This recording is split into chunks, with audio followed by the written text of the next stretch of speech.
Hello everyone, welcome to this video. Before I say anything else, thank you very much for getting me to 6,000 subscribers. At the end of last year I had just over 3,000 and we're not even at the end of February and now I'm at 6,000, so thank you so much. I'm here in the Rudolf Weber Arena. There's the stage down there. I've got a show later tonight with the band. That's why I'm not making videos at home on my lovely analog setup at the moment, because I'm out on tour, but don't worry, end of March I will be back for that. I've also bought a house, so I'm going to be relocating the studio to a bigger premises. I'm also going to hopefully have a live room as well, so I'll have my control room and a live room, so things are expanding somewhat. Don't forget the mix competition. Download one of 4 multi-tracks and enter the competition to win my Warm Audio 76 compressor. I have a whole video launching that, so that will be linked in the description and a little thing will come up there. So I've been getting loads of entries and it's really nice, but I want more, I want more, I want more. And they're all kind of centered around 2 of the 4 songs at the moment. So, you know, if you want to mix, I'm not going to tell you what I've had in so far, but yeah, I've basically had a lot of submissions for 2 of the 4 songs. So if you're some of those people that have submitted those 2 songs and you've done 2, have a look at the other ones, because you might fare a better chance if what you're doing is different to everyone else's. So that's lovely. Anyway, back to the main video. I am a big consumer of audio YouTube content, and I would say 90+% of the audio YouTubers I watch are fantastic. They are honest, they have good things to say, good advice, and they're giving you insight into their journey. And a lot of them are a hell of a lot younger than me. Now, I don't consider myself particularly old. I'm 45 years old, and I did my first professional recording session at 18 years old. So, you know, that's 27 years ago. I was earning money in a studio doing recording sessions. So compared to a lot of the YouTubers out there that are talking about this stuff and giving their journeys, trying to become mix engineers or trying to become full-time engineers, whatever they're trying to do, I am fairly old. And I love watching their videos because sometimes I spot things and I go, oh, I remember when I went through that phase. You know, and not in a patronising way. I certainly at no point on this channel want to make out like I know everything and you should listen to me and follow my mixing and you'll know how to do this. I'm quite capable of making mistakes, producing a really shit mix, you know, producing all sorts of stuff that sounds awful. You know, I'm certainly not the finished deal. And in some ways, because my full-time job now is not audio production like it was when I was in my 20s, you know, some things I'm out of touch on and I'm willing to hold my hands up to that. And I'm finding this whole YouTube journey, it's just such a beautiful thing. It's really good for my mental health. I've really enjoyed reading the comments in the most part. Obviously, there's always a couple of arseholes, but in the most part, I've really enjoyed all of it. It's great for me. It's given me a lot of confidence personally to get back into doing audio production. I've bought my analog stuff. I'm really getting into that. You know, it's just a lovely community that I think, you know, we've created together and I think is out there that I'm tapping into, you know, so I'm really happy about that. I never want to present myself as someone that knows everything and if you follow me and learn this from me or, you know, here's the 3 hacks to getting the best mix or whatever like that. That's not what my channel about. I want to learn from you, so you leave me comments and I will follow up on things and, you know, and I have done. There's been people that have suggested me certain plugins and, you know, it's amazing. This whole journey has been absolutely amazing. So thank you for the 6,000 subs. Let's try and get to 7,000 as quick as possible. Right, but what I am going to talk about, which is a kind of a bit of a tip, because now I've established that in this industry I'm an old man, right, and I've got a lot of experience. I want to say something that some people are going to disagree with, some people might agree with, and it's all about mix translation. So I watch a lot of audio YouTube content, and one thing that I hear the youngsters, I don't want to be patronising, but you know, that's the way it kind of is to me, the youngsters talking about is mix translation. They're trying to get perfect monitoring, whether it be on headphones or whether it be in speakers, and they're room correction. I use room correction. I've got speakers and I've got headphones and all of that. So I'm not saying anything they're saying is wrong. But it's about this strive for perfection, okay? And then all they talk about is mixed translation. Does it translate to this? Does it translate to that? Oh, when I did it here and I had that on, the mix translated better than when I was using XYZ piece of gear. I mean, I don't know what they're doing. I can't remember the details. But it's the thing that I always hear when I hear people who are a lot younger than me talk about mixed translation is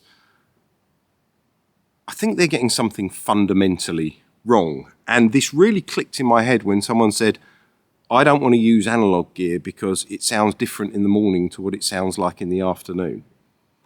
And I'm just going to say this, and you might disagree. If the quality of your mix is dependent on the slight differences between a compressor being turned on in the morning versus what it's going to be when it's been on for a few hours and it's warmed up, okay? If your mix is going to be so vastly different that it just doesn't work because of that change, then your mix is not going to work anywhere else. If you're tuning your speakers in your room and you're getting, cutting out tiny little bits of frequencies on instruments and you're, getting through trying to get rid of every single resonance and you're trying to make everything sound as perfect as possible, on your speakers or in your headphones or whatever you're doing, the only place that mix is ever going to sound good is in that one position, in that one pair of headphones or on that one pair of speakers in your studio. That's the only place your mix is going to work. Okay? And the reason I can say that, I think, is because I have got a folder of things that I've recorded completely from scratch, recorded and mixed back when I was working in this full time in my 20s, right? And I've got mix revisions, version 1, version 3, version 5, version whatever. And I put them on and I can't hear any difference. Now I'm away from those mixes and I put them on and I go, they all sound the fucking same, right? And we torture ourselves over these tiny, tiny details that even me, the person that mixed them, can't hear any fucking difference years and years and years later. So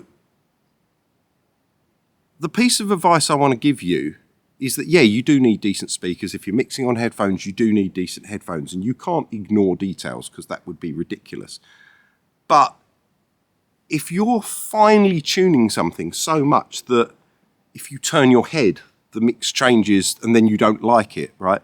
That mix is never going to translate anywhere. To use a machine learning analogy, if you've got a folder of pictures of cats, pictures of dogs, and you're trying to train a neural network to tell the difference between the two of them, there's this thing called overfitting. If you were to train the neural network and get it so it was 100% accurate on that, and then you give it a picture of a dog it's never seen before, it's going to have less chance of actually identifying it as a dog as if you'd more loosely trained the neural network and it had some errors, but then it's going to be better on data it's never seen.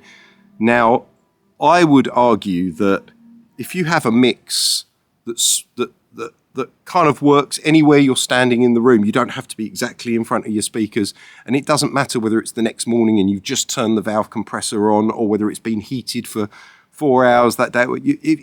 If you allow your mix to live through those tolerances, people worry about the fact that 2 channels on a real mixing desk have slightly different EQs. There's 0.1 dB more top end on the right channel than there is on the left on the overheads.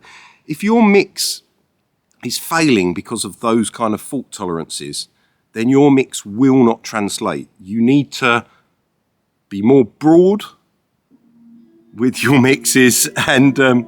So I'm listening to something that's going on stage. You need to be much broader with your mixes, and then that will solve the translation problem. Second thing is don't be afraid to EQ your studio monitors or your headphones to something you like the sound of. If there's songs you listen to all the time and you love the sound of them, put them on. If you need to boost the bass, boost the treble a bit on your studio monitors, you don't need to run them flat. Why would you want to listen to something that sounds like shit and try and match it and then go and put it on the car to see whether it sounds good or not, right? Get your studio monitors sounding like you like, and then your mixes will translate better. And the third thing is on all of this is none of that matters if the performances are shit.